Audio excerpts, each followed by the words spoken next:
Hello everyone, today we are going to cover video number 12 for the non-fiction section.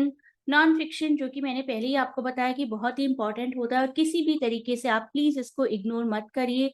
सभी questions को ध्यान से सुनिए और सभी important points pen and paper लेकर हैंड रिटन फॉर्म में नोट करिए। अभी हम कवर करने वाले हैं video number 12। 11 videos and 110 questions, 110 questions हम लोग ऑलरेडी कवर कर चुके हैं। अगर आप इन सभी क्वेश्चंस को ध्यान में रखते हैं, अपने एग्जाम्स के टाइम तक याद कर लेते हैं, तो बहुत ही बेनिफिशियल रहेगा आपके लिए। First question, question number 111 of this video. Roland Barthes image music text was published in which year? 1968, 77, 79 or 69? Roland Barthes' image music text is a collection of essays covering a very wide range of his critical interest, from semiotics and structuralism to theories of literature, cinema, and contemporary mass media. It was published in French initially in 1977. Option B here is the right answer, and this is the text that includes his very popular essay, The Death of the Author too. Question 112. Who among the following distinguished the constatives from the performatives?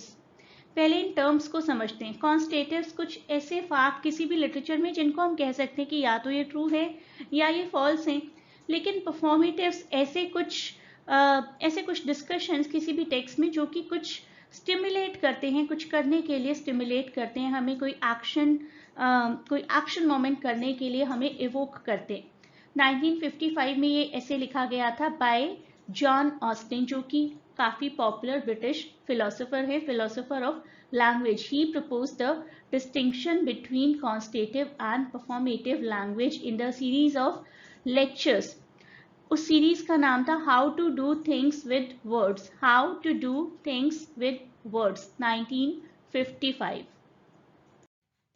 This is the collection in which the distinction was made. To whom is the term thick description attributed? Thick description term का मतलब होता है कि the reason and record of the behavioral explanation of people. लोग किस तरीके से behave करते हैं, किस situation में, under what circumstances, out of which outcomes. The term was actually first introduced by philosopher Gilbert राइल, लेकिन इसको एंथ्रोपोलॉजी और लिटरेचर में पॉपुलर करवाने वाले पर्सन का नाम है Clifford Geertz. Option B here is the right answer, जिन्होंने अपनी बुक इंटरप्रिटेशन ऑफ कल्चर्स 1973 में इस टर्म को यूज किया था। Interpretation of cultures 1973, book by Clifford Geertz, and he is the one who propagated the term thick description. Next question. The subject matter of cultural studies as it emerged as a proto-discipline in 1960s was predominantly exploration of what? High culture, popular culture, subaltern history, or contemporary politics? When cultural studies emerged now in 1960s, primary focus था analysis पर, interpretation पर, अपने आसपास के culture का। आसपास कौन सा कल्चर बहुत पॉपुलर है, किस तरीके से सभी लोग बिहेव करते हैं। So cultural researchers aim to dissect the meaning and impacts of cultural artefacts, cultural creations and cultural practices. Basically किस तरीके से आसपास की सोसाइटी में सब कुछ है, media, politics, fashion, music, everything that impacts there generally social life. So popular culture here, option B is the right answer.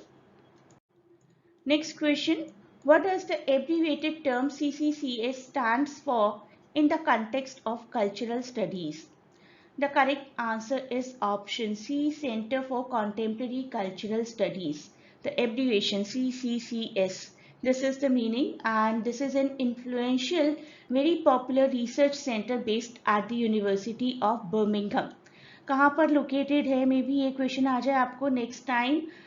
Birmingham England में लोकेटेड है।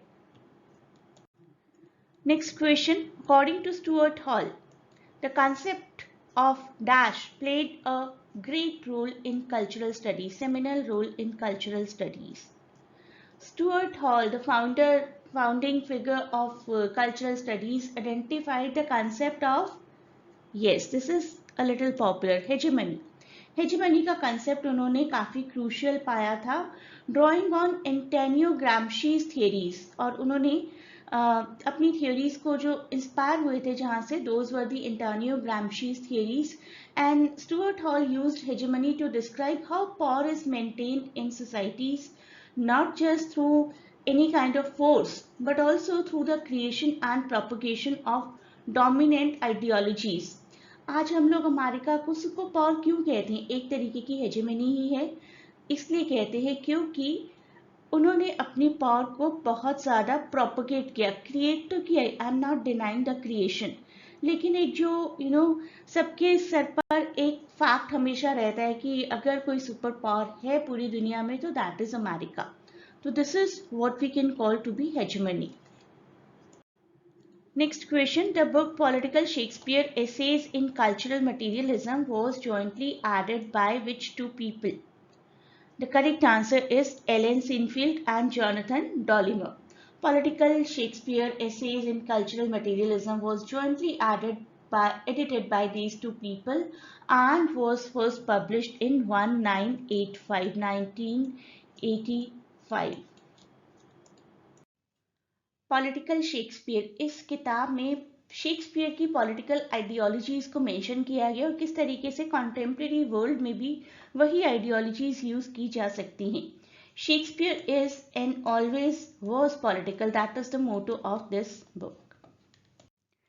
नेक्स्ट क्वेश्चन, जो कि जनरली सबको टफ लगता है लेकिन धीरे धीरे सभी को ये क्वेश्चंस करने आ जाते हैं क्योंकि कुछ स्पेसिफिक ईयर्स तो ऐसे हैं ही जो याद रह जाते हैं. मैं जानती हूँ मेरी क्लास में भी सभी स्टूडेंट्स बोलते हैं कि मैम ईयर्स याद रखना बहुत टफ है, लेकिन क्या करें, ईयर्स याद करने ही पड़ते हैं.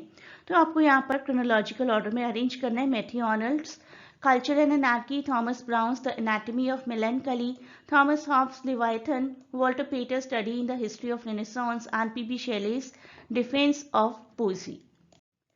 यहाँ पर सबसे पहले वर्क आएगा Thomas Browne's anatomy of melancholy, जो कि 1621 में पब्लिश हुआ था. सब कुछ नोट करते रहिए आप साथ साथ. Leviathan, Thomas Hobbes, this got published in 1651. उसके बाद बारी आती है पीबी शेली की, जिन्होंने लिखा था defence of poesy in 1840. Culture and anarchy काफ़ी पॉपुलर ईयर है इसका, 1869. And studies in the history of Renaissance by Walter Pater was published in 1873. So that becomes the latest one, and Anatomy of Melancholy by Thomas Browne 1621 becomes the first one. Options रहेंगे हमारे, सबसे पहले B, then C, then E, then A and then D. So option A here is the right answer.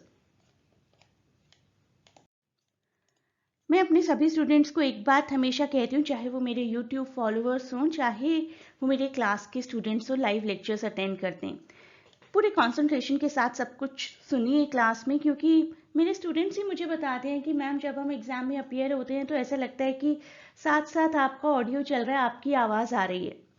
तो वो आवाज़ आपको भी आएगी, लेकिन तब आएगी जब आप कंसंट्रेशन के साथ सब कुछ सुनेंगे. तो अभी आपका ध्यान यहाँ पर ये नहीं रहना चाहिए कि इनको क्रोनोलॉजिकल ऑर्डर में कैसे अरेंज करना है. यू शुड बी क्यूरियस कि ये सब टॉपिक्स लिखे किसने हैं, इन सभी टॉपिक्स का कंटेक्स्ट क्या है, या जो भी एडिशनल इन्फॉर्मेशन आपको बताई जा रही है, ईयर्स बताए जाएंगे, तो याद रखने की कोशिश करिए हर चीज़ को. एक एक करके इन सभी वर्क्स को देखते हैं. सबसे पहले by Ferdinand de Saussure, course in general linguistics, year नोट करिए 1916. And then comes pleasure of the text by Roland Barthes 1973, year नोट करिए. Then The Implied Reader by Wolfgang Isser 1974, year नोट करिए 1974. Structural Poetics by Jonathan Quiller, published 1975. And Pursuit of Science again by Jonathan Quiller 1981. Years याद रखना मैं जानती हूँ tough होता है, लेकिन बार बार देखिए एक ही वीडियो को, और हो सके तो लाइव क्लासेस अटेंड करिए for any of the competitive exam. सबसे ज़्यादा डिस्कशन होता है लाइव सेशंस में और बहुत प्रैक्टिस करवाई जाती है सभी तरीके के क्वेश्चंस की, तो धीरे धीरे आपको ईयर्स याद रह जाएंगे. Next question. Given below are two statements. Human bodies, like those of other living organisms, are only sexed from a particular narrow perspective. Statement 2. Most of the reproductions that we undertake in our lifetimes has nothing to do with sex.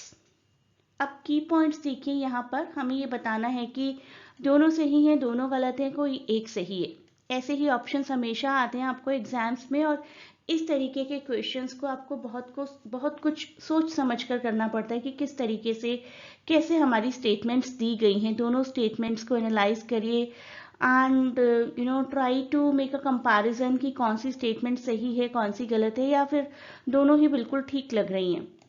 अब आप देखिए first statement, human bodies like those of other living organisms are only सिक्स्ड।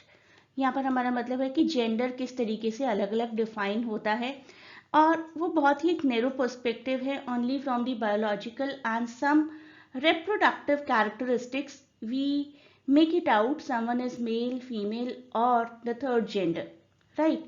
तो इसी तरीके से हम लोग describe करते हैं। Statement 2. Most of the reproductions that we take in our lifetime has nothing to do with sex. यहाँ पर हमारा reproduction से मतलब है metaphoric reproduction, जैसे कि we do reproduce many ideas, many habits, many behaviors, many understandings about the world around us, and that actually has nothing to do with sex. So statement 1, statement 2 both are true. We will go for option number 1 here. Option 1. Both statement 1, statement 2 are true. I hope the session has been useful for you. Please keep watching the channel. Do not forget to share and subscribe it, and you may join the live class sessions to cover the topics in detail along with great discussion, जिससे कि आपको सब कुछ याद रह जाएगा और बहुत से क्वेश्चंस की प्रैक्टिस करवाई जाती है क्लासेस में। There is a Telegram channel जहां पर आपको एक ह्यूज क्वेश्चन बैंक मिल जाएगा किसी भी लिटरेरी कॉम्पिटिटिव एग्जाम की प्रिपरेशन के लिए। So hurry up and just go to the link in description and contact us for joining the sessions.